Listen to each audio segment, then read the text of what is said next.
de acuerdo a la viscosidad, ¿sí? Se dividen en newtonianos y no newtonianos. Pues la sangre es un fluido no newtoniano porque presenta viscosidad, ¿sí? Y esa viscosidad varía con la fracción de fricción de rozamiento que vamos a ver, ¿sí? Como ven ustedes, la sangre tiene movimiento perpetuo, es pulsátil, ¿sí? Y representa el 7% del peso corporal. Un adulto promedio tiene una volemia de más o menos 5 litros, ¿sí? ¿De qué está compuesta la sangre? Como ven ustedes ahí, la sangre es un fluido que tiene plasma, que representa el 50%, 55%, y elementos formes. De los elementos formes más importantes es la masa de eritrocitos, que representa el 45%, y una pequeña fracción de plaquetas y leucocitos, ¿sí? Decíamos que la sangre es un fluido donde por efectos de fricción, de rozamiento, los elementos de la sangre, los eritrocitos, se pegan a las paredes de los vasos, ¿sí? Y esto genera gradientes de velocidad distintos, ¿sí? Que ya vamos a ver dependiendo del grado de viscosidad que tiene, ¿sí? O sea, que uno de los factores que influye en esa fricción, ¿sí?, viscosa, pues es este elemento que tenemos ahí, ¿sí?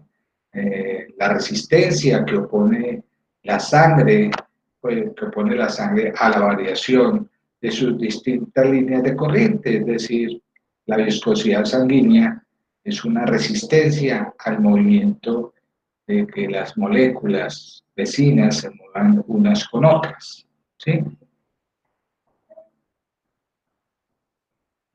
Si la sangre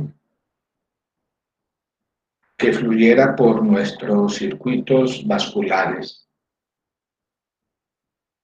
fuera un fluido ideal, newtoniano, pues no tendría fricción y el flujo avanzaría sin resistencia. Y si el flujo avanza sin resistencia, pues uno vería que la presión en la sangre por los distintos lechos vasculares no se afectaría, porque no hay resistencia al paso.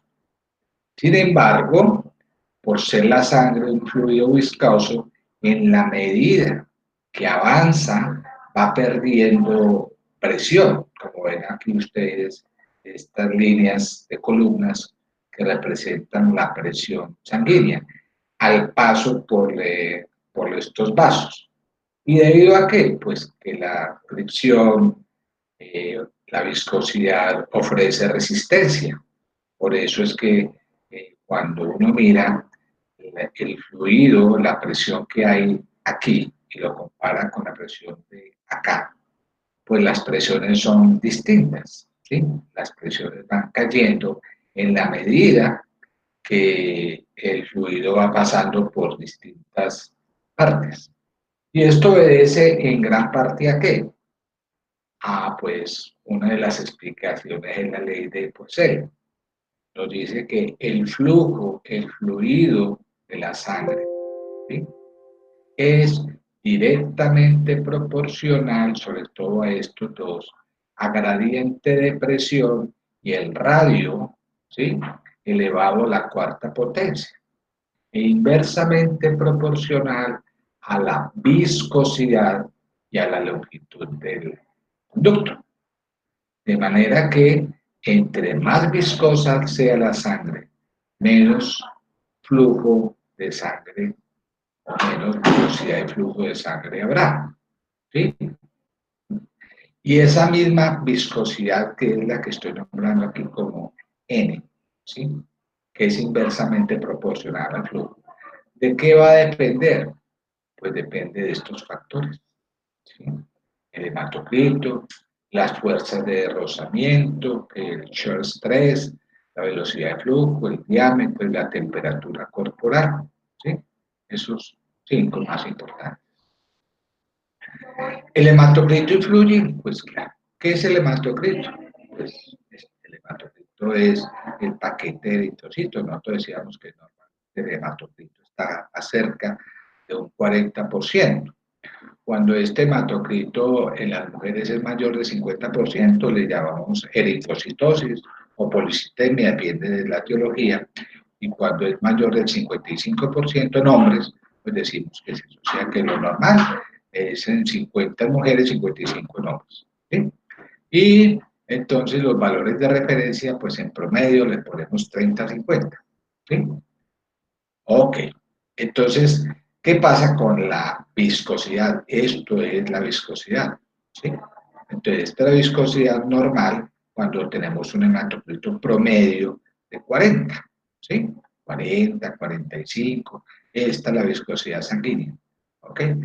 ¿Qué pasa si el hematocrito sube? Entonces, a medida que va subiendo el hematocrito, va aumentando la viscosidad. Y esto es lo que vemos en estos pacientes. Cuando tienen un estado de policitemia, un estado de eritrocitosis, ¿sí? Pues ya el hematocrito sube por encima de estos valores normales, ¿sí? La viscosidad aumenta. Todo lo contrario, si hubiera un estado anémico, una pérdida del hematocrito.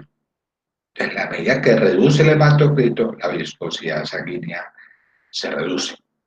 Y esto va a tener mucha importancia porque, por ejemplo, si el hematocrito se reduce, ¿sí? Las velocidades de flujo aumentan. Aquí lo contrario, ¿sí? La resistencia aumenta, la velocidad de flujo disminuye. El otro factor importante son estas fuerzas de rozamiento que nosotros llamamos shear stress, ¿sí? Fuerza de rozamiento es la fuerza que existe entre dos superficies de contacto. Aquí hay una superficie externa y aquí hay otra superficie externa. Entre más cerca estén estas superficies de contacto, pues vamos a ver que hay mayor viscosidad. Y entonces estas fuerzas de superficie de contacto se oponen al movimiento, ¿sí? O sea, es una fuerza de fricción o una fuerza que se opone al deslizamiento de la sangre por los distintos vasos, ¿sí? Eso es la fuerza de rozamiento, ¿sí? Entonces, dependiendo de la fuerza de rozamiento, el flujo de la sangre aumentará o reducirá, ¿sí? Esto explicado de esta manera. Esto es un vaso sanguíneo, ¿sí?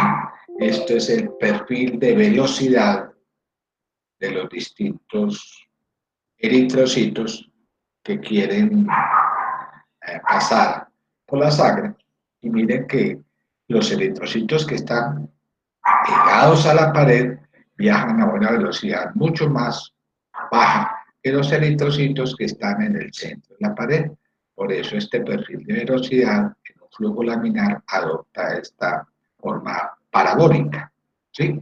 Es decir, esta fuerza que se opone a la circulación de la sangre produce un retardo sucesivo del centro hacia la periferia, ¿sí? Por eso el shear stress, o sea, la fuerza de rozamiento es mayor acá que acá y sería mayor entre más cerca esté a la pared, ¿sí? Entonces la intensidad de esa fuerza de rozamiento varía del centro, aumenta del centro hacia la periferia, ¿sí? Entonces uno puede sacar esta formulita y ver qué tanto está relacionado esta fuerza de rozamiento con otros factores. Pues entonces vemos que la fuerza de rozamiento es directamente proporcional a la viscosidad sanguínea. Entre más viscosa, mayor fuerza de rozamiento, a la diferencia de velocidad e inversamente a la distancia entre las dos capas. ¿Sí? Si lo volvemos a ver aquí, pues podríamos tener en cuenta lo siguiente, ¿sí? Que entre más vecinas, ¿sí? Más vecinas estén las capas del vaso, mayor fuerza de fricción viscosa, mayor fuerza de rozamiento habrá, ¿sí?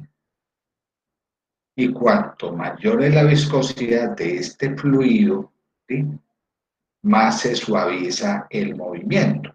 Por eso el perfil de velocidad de estos eritrocitos que pasan cercana a las paredes es menor que la velocidad de estos eritrocitos que pasan por el centro. ¿Sí?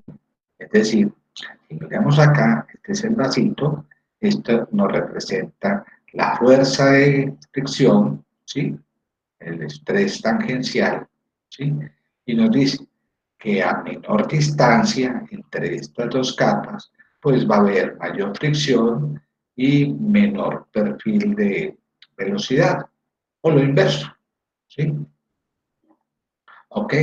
Quiere decir que en esta zona, acá, la velocidad de este flujo de sangre por parte de los eritrocitos, pues es menor. ¿Por qué? Porque la fricción aumenta. En cambio, aquí aumenta la velocidad porque se ha reducido la fuerza de fricción viscosa, menor la fuerza de rozamiento. ¿Sí? De ahí entonces que se puede observar que a velocidades muy altas, ¿sí? Los eritrocitos se concentran a velocidades muy altas, los eritrocitos